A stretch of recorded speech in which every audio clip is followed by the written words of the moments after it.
Om Swastiastu. Perkenalkan, nama saya Nikomang Ayu Sri Dewiani, nomor absen 27 dari kelas 11 MIPA 4. Di sini saya akan membawakan salah satu tokoh perjuangan kemerdekaan Indonesia yang berasal dari Jepang, yaitu Tadashi Maeda.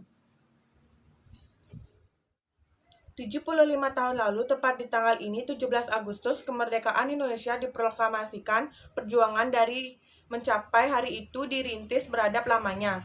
Hingga hari itu tiba, bukan hanya pribumi yang rela mempertaruhkan nyawa demi kemerdekaan Indonesia.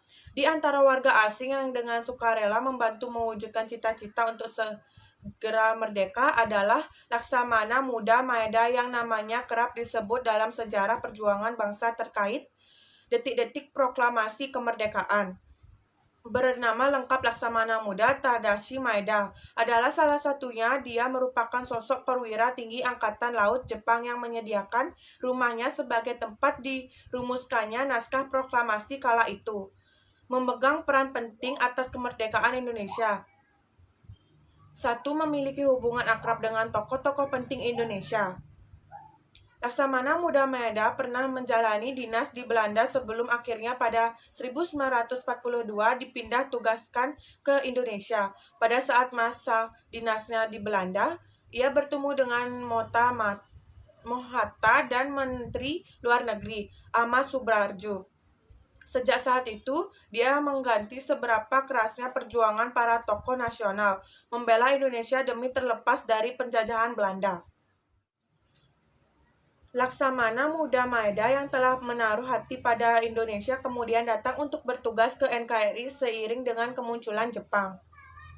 Yang kedua, mendirikan Asrama Indonesia Kemerdekaan untuk pendidikan para pemuda.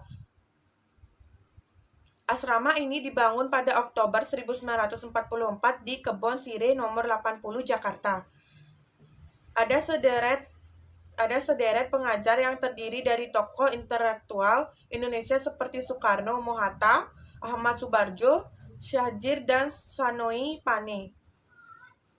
Masa belajar yang dijalani oleh para pemuda terpilih di Asrama Indonesia Merdeka ialah kurang lebih 6 bulan lamanya. Setelah lulus, sebagian dari pemuda yang berhasil menamatkan kursus singkatnya di asrama ini menjadi anggota barisan pelopor istimewa.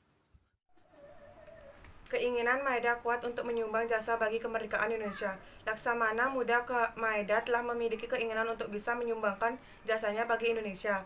Dia melakukan segenap kemampuannya untuk mengorbankan diri demi kemerdekaan Indonesia yang ia ketahui menjadi cita-cita para leluhur sejak dulu kala. Pernah mendapat perlakuan tidak adil di berbagai tempat kebudayaan. Jasa berharga dari Laksamana Muda Maeda tidak dapat diapresiasikan baik oleh pihak di luar Indonesia, termasuk negara asalnya sendiri. Setahun setelah kemerdekaan Indonesia, Laksamana Muda Maeda menerima penahanan atas tuduhan telah membantu kemerdekaan Indonesia. Namun beliau berhasil membantah dengan argumen bahwa dia tidak mungkin bisa menggerakkan seluruh rakyat Indonesia untuk menyatakan kemerdekaan. Dengan pembelaan itu, Maeda dibebaskan serta diperbolehkan pulang ke kampung halamannya. Kisah hidup Laksamana Muda Maeda yang hidup tanpa dukungan pemerintahannya.